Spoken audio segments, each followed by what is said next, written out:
Hi, everybody. I'm back with a little bit of a share. I decided I was going to play with some of my new Peachy Keen stamps and some others. Um, so let me quickly jump into what I've created. A couple of videos ago, I shared a haul of some new gingerbread dies from AccuCut. And this is the Super Jumbo guy. Um, Hold on one second. I don't have the die out, but I'll show you uh, what it actually looks like. Sorry. So I had been thinking about how I wanted to use this die. So here is what it actually cuts out to be. It's a book page. And if you cut it along this perforation, which you can see here, and that's what I did, it just, looks like a gingerbread guy.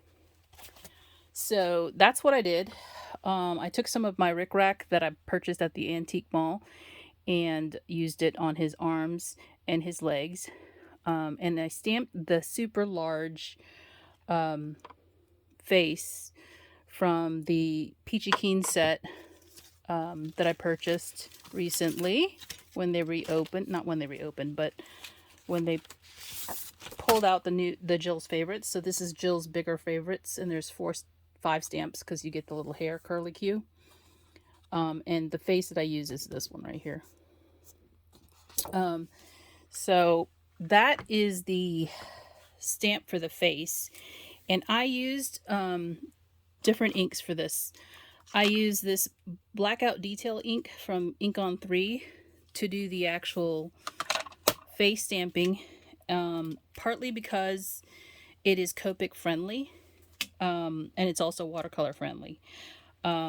So because I knew I might have to use my Copic markers, I didn't want it to smudge or mess up the tip of my marker. So I went ahead and used that. And then you can barely see the hair, but it's more like a watermark.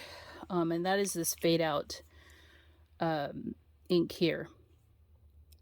So I used that for the hair. And actually I stamped the cheeks too, but then I went over it with my Copic marker in this RV10 to give it a little bit of a rosy hue.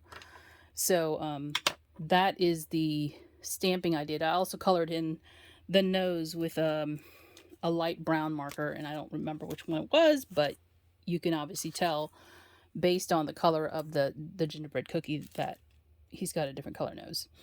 I added some buttons that I had found antiquing to this to the gingerbread as well, and these are all glued down with this Helmar 450 glue because it's going to hold it pretty well.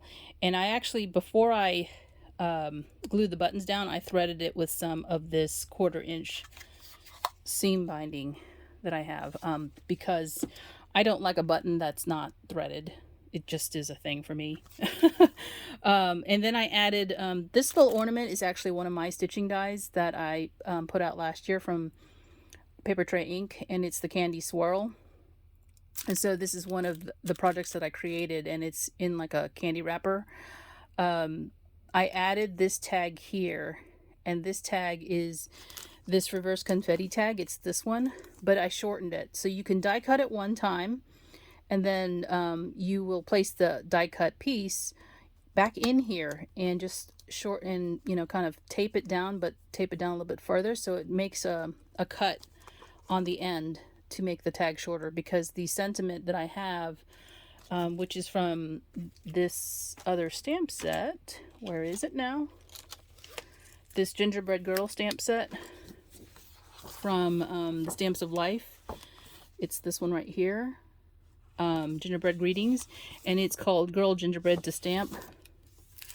That's where I pulled the sentiment from, and the actual ink color is this Paper Tray Classic Craft ink. I did, like I said, I used this stamp right here, which is from the Jill's Favorite stamp, the regular size one. I did use that on the cheeks at first, and then I went over it with a Copic marker. So the ink actually faded away, so you don't actually see the swirl anymore. And I'm kind of trying to think about whether I want to put that in the cheeks.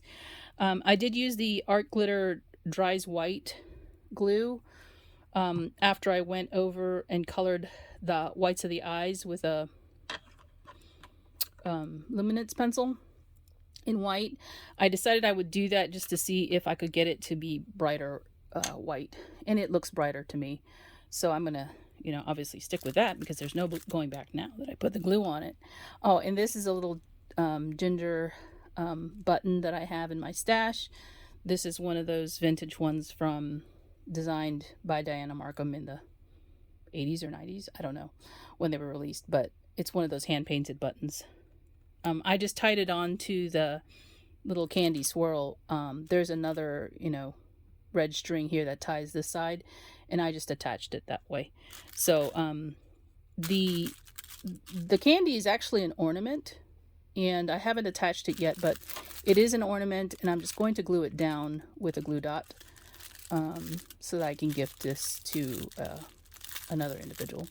So I thought I'd share that with you. But this is my little, not little, because he's not little, my creation with this super huge gingerbread guy.